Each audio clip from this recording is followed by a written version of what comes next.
जुलै महिन्यात विदर्भात मान्सूननं दमदार पुनरागमन केलंय।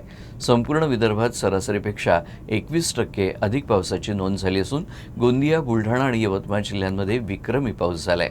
या पावसामुळे धरणे आणि जलाशय भरून लागले असून खरीप पिकांनाही मोठा दिलासा मिळालाय।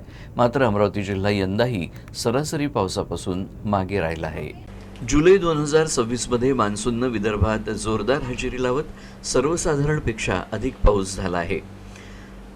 हवामान विभागाच्या आकडेवारीनुसार जुलै महिन्यात विदर्भ उपविभागात एकूण 374.1 मिलीमीटर पावसाची नोंद झाली। सरासरी 309.3 मिलीमीटरच्या तुलनेत हा पाऊस 21% अधिक आहे। अमरावती वगळता विदर्भातील उर्वरित 11 जिल्ह्यांमध्ये सरासरी किंवा सरासरीपेक्षा जास्त पाऊस झालाय।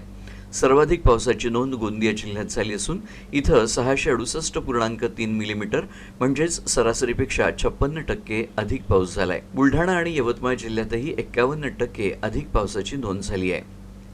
गोंदिया 56% अधिक, भंडारा 33% अधिक, वर्धा 21% अधिक, गडचिरोली 19% अधिक, वाशिम 14% अधिक, नागपूर 6% अधिक, अकोला 5% अधिक आणि चंद्रपूर 2% अधिक। मात्र अमरावती जिल्ह्यात सरासरी 268 मिलीमीटरच्या तुलनेत 246.6 मिलीमीटर पावसाची नोंद झाली असून तो सरासरीपेक्षा 8% कमी आहे। जुलै महिन्यात झालेल्या समाधानकारक पावसामुळे विदर्भातील प्रमुख धरणं आणि जलाशयांच्या पाणी पातळीत लक्षणीय वाढ झाली आहे। त्यामुळे खरीप पिकांना मोठा दिलासा मिळाला असून सिंचन आणि पिण्याच्या पाण्याची उपलब्धताही सुधारण्याची शक्यता व्यक्त केली जाते। हवामान विभागाच्या अंदाजानुसार पुढील काही दिवस पाऊस असाच कायम राहिल्यास कृषी क्षेत्राला मोठा फायदा होणार आहे।